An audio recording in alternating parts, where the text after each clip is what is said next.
In our previous video we have discussed chain tension system of coil tubing injector head, and now we will discuss the next system of injector head, which is chain traction system.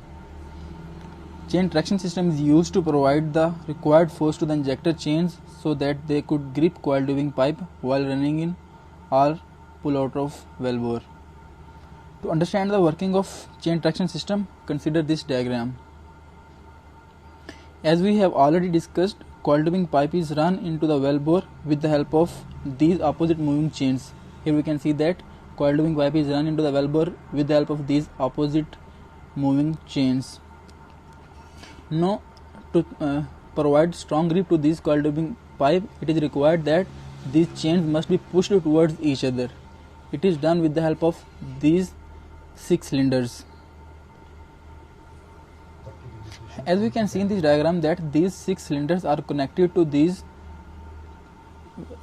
vertical plates known as scat plates, and as we know that the chains are moved on these scat plates, so when the force is applied to these scat plates with the help of these cylinders or pistons, these two plates move towards each other and ultimately these two chains move towards each other, and thus they provide a strong grip to this coil tubing pipe.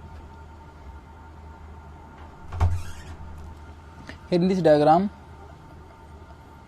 traction cylinders are shown in the actual injector head.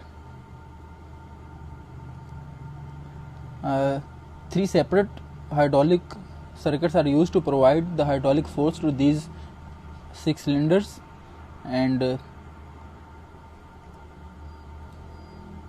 which are controlled from the control cabin. Here let's discuss about the traction pressure which is required to control these traction cylinders. Traction pressure or traction force need to increase as we go deeper into the valve bore. Here we can see that as we go deeper into the valve bore, the weight of the coil tubing increases. So it is required to provide a greater force at the with the help of traction cylinders, so that we can hold this coil tubing pipe, because as we move into the deeper into the well, the force the weight of the coil tubing increases, and thus to hold the increased weight it is required to provide a strong grip, and thus we have to increase the traction pressure. Ratio of traction force to pulling force may be as high as 5:1 depending upon different factors including gripper block condition, tubing surface condition, tubing wall thickness, running speed, and the ovality of tubing. It means that if the force which is required to pull this coil tubing or the weight of the coil tubing, we may need 5 times more force to hold with the help of these traction cylinders. For smooth working of traction cylinders, shock absorbing accumulators are installed in the injector head. The number of accumulators installed in an injector head varies depending upon the injector model.